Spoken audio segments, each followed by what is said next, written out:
there. But in other cases, it's a matter of looking at the audience first and saying, where are these people at with their technology? What do they have? Do they are they on Facebook? Do you have a collection of people, a particular culture that is just Facebook crazy? Well, okay, sure, go ahead, leverage it. Are they familiar with SharePoint? Have they already been indoctrinated in the corporation into using and understanding how SharePoint works? Then yeah, use SharePoint. Absolutely use SharePoint as an e-learning delivery tool, or as a social networking tool, or I don't know if there's any modules that allow you to view SharePoint via a mobile device, maybe on a Windows mobile phone. I don't know.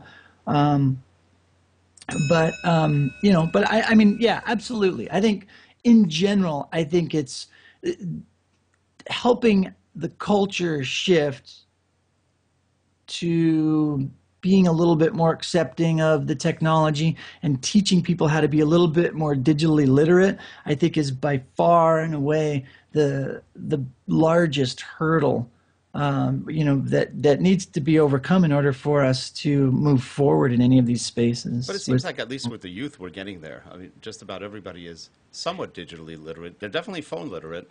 Yeah, and you know what?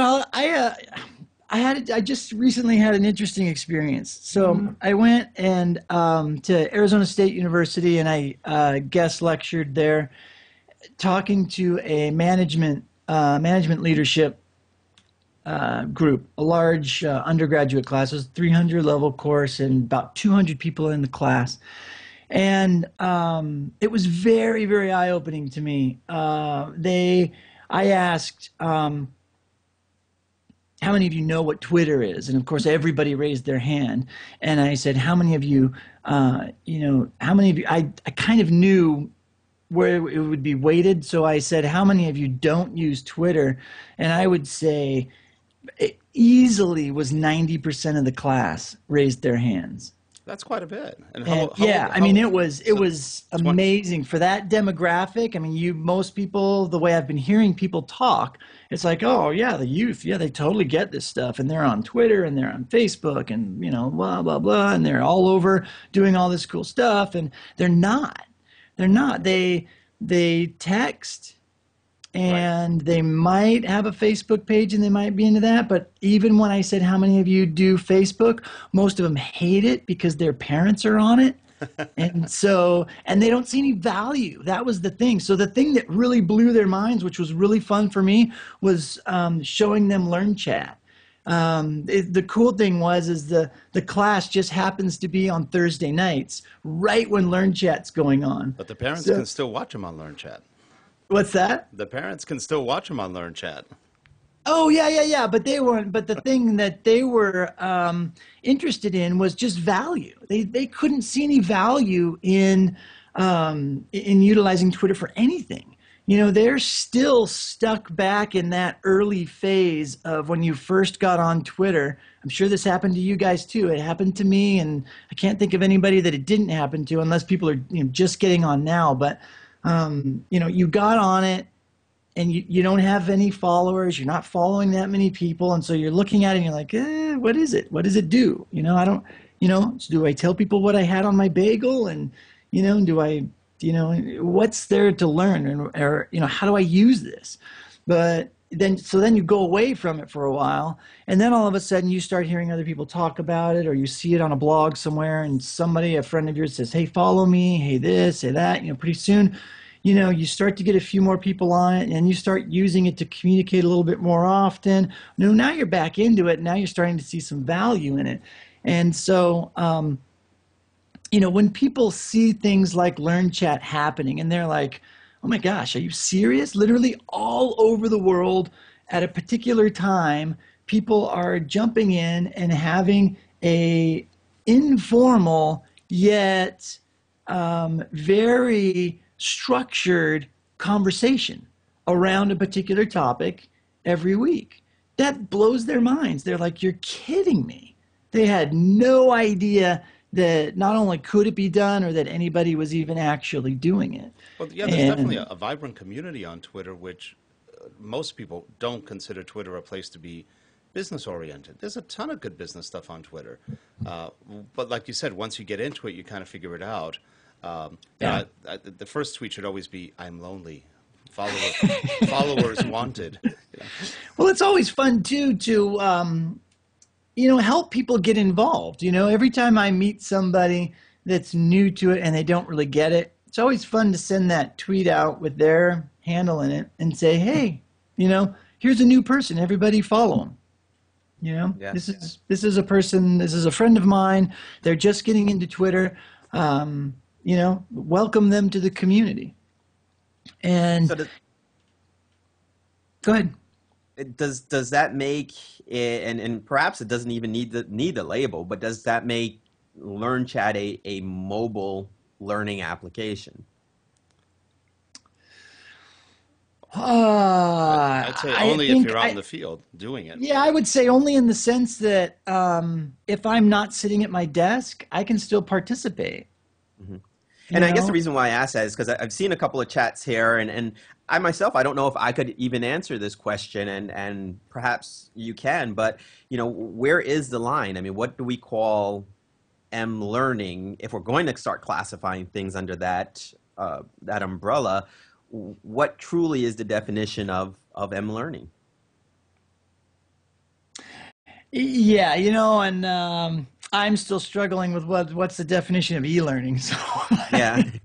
Well, I have an example for you guys. We first learn eLearning when we're children, and you do something bad, and your mother chases you around the house. Mobile. She's very mobile as you're learning a lesson about what you shouldn't have done. Yeah. That's our initial. Yeah. And then they have a device. She throws the shoe. That's a device that's actually used for eLearning. So.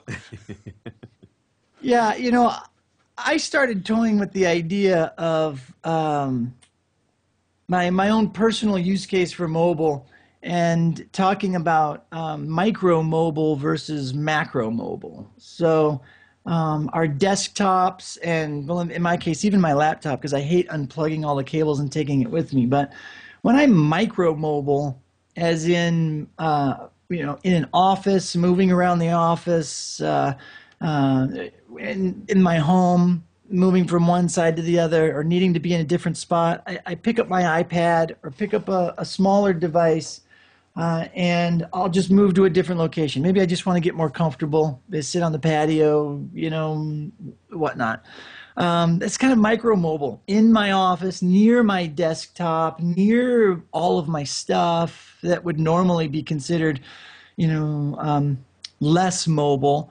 And, that would be sort of that area. And so I like being micro mobile. I like being able to still move with these devices around where I'm at. But then what I've come to find is that while I can, when I jump in my car, for example, want to go work at the coffee shop for a little while, or meeting some folks for lunch on the other side of town, and know that I won't be able to get back to my desk in time for meetings, so I'll find a place where I can, work on the other side of town. So to me, that's thinking the macro mobile, so way outside of where I'm at, or maybe it's traveling is more of a macro mobile situation. And so what do I bring and what devices do I take? Well, my iPhone is number one.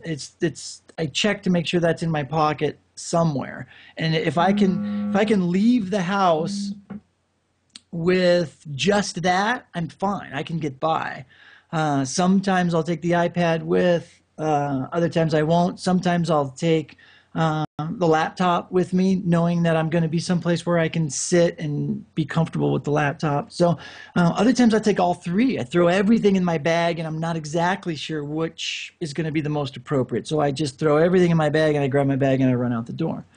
So it's nice to have that flexibility, but to be thinking more of near vicinity mobile and versus that's sort of a larger, bigger picture. I don't know. I don't know if those terms are right, macro, mobile, but it seemed to fit, and I was kind of toying with it for a while, but it didn't really stick with others. So it'll be one of those blog posts that just kind of floats to the bottom and is never heard from again.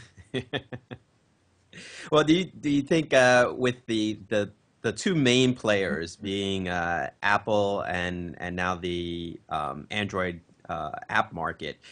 Is there room for more developers, not developers, but more platforms to come into mLearning, or do you think that we're going to be living, in this two-state mLearning world of Android and iPhone apps?